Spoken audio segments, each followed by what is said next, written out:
All right, today we're jumping into what is honestly one of the most exciting races in all of cloud computing right now. It's this battle to build the ultimate open source serverless platform. So let's just start with a question that really gets to the heart of this whole thing. What if you could run your code at a massive scale? I'm talking millions of users without ever having to think about a server. That's it. That's the big revolutionary promise of serverless. Okay, so the official term for this is, you guessed it, serverless computing. And the CNCF, that's the Cloud Native Computing Foundation, they have a great way of putting it. It's basically a model where the cloud provider just handles everything, all the messy infrastructure stuff. You, as a developer, you just focus on writing your code. That's it. An event happens, your code runs, and then poof, the resources just disappear. It's like computing on demand in its purest form. And you can see why this promise is so compelling, right? I mean, we're talking about way lower operational costs because you literally only pay for the milliseconds your code is actually running. Deployments, way faster, way easier. And the scaling is just automatic. It handles huge spikes in traffic, and you don't have to lift a finger. But, of course, there's a catch. There's always a catch, right?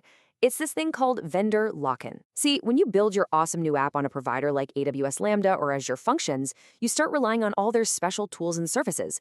And suddenly, you're kind of stuck. Trying to move to another cloud or even bring it back in-house? It can be a massive, super expensive headache. And that right there, that's the exact problem a whole new wave of open source projects is trying to solve. Their goal is simple.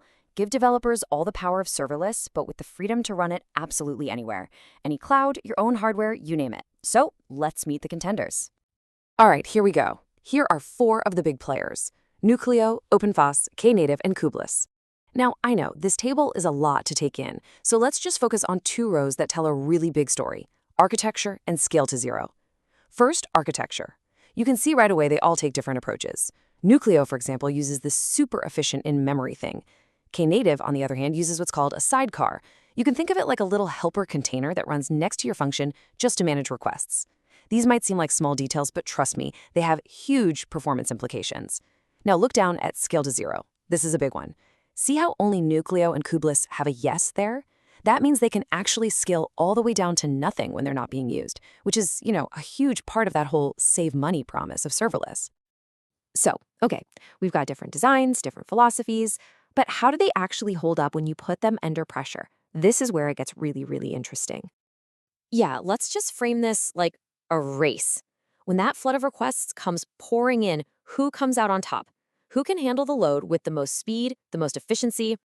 And when it comes to pure throughput, we're talking raw requests per second, well, the results are pretty clear. It's not even close. Nucleo is the hands-down winner here. Its lean and mean architecture lets it just chew through requests like crazy, leaving a pretty big gap between it and the others. So why? Why is Nucleo so much faster? Well, this table kind of spills the beans. Just look at that first row, request to function. Think of this as the platform's overhead. It's the time it takes just to get the request to your code before it even runs. For Nucleo, it's tiny, just over half a millisecond. But then look at Kubeless, almost 5 milliseconds. That's nearly 10 times slower.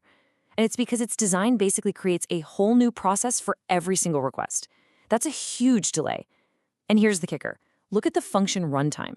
It's identical for all of them, a teeny tiny fraction of a second. So it's not the code, it's the platform around the code that's making all the difference.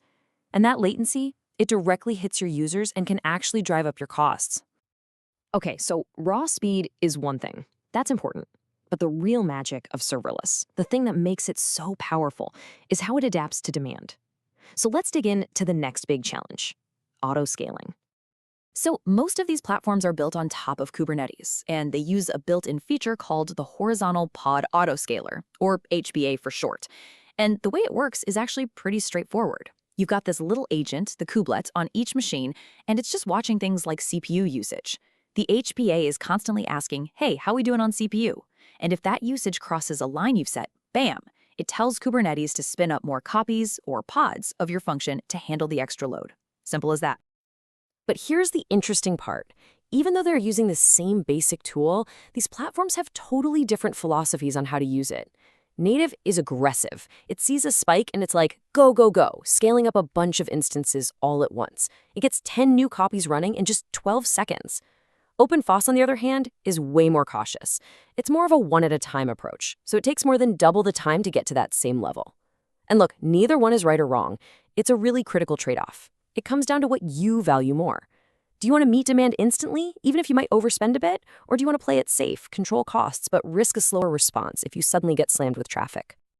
Okay, so we've seen where things stand today, right? We've looked at the performance, the trade-offs, all the different design choices. But let's zoom out. What's the end game here? Where is all of this incredible innovation actually heading? This quote from a group of leading researchers just captures the vision so perfectly.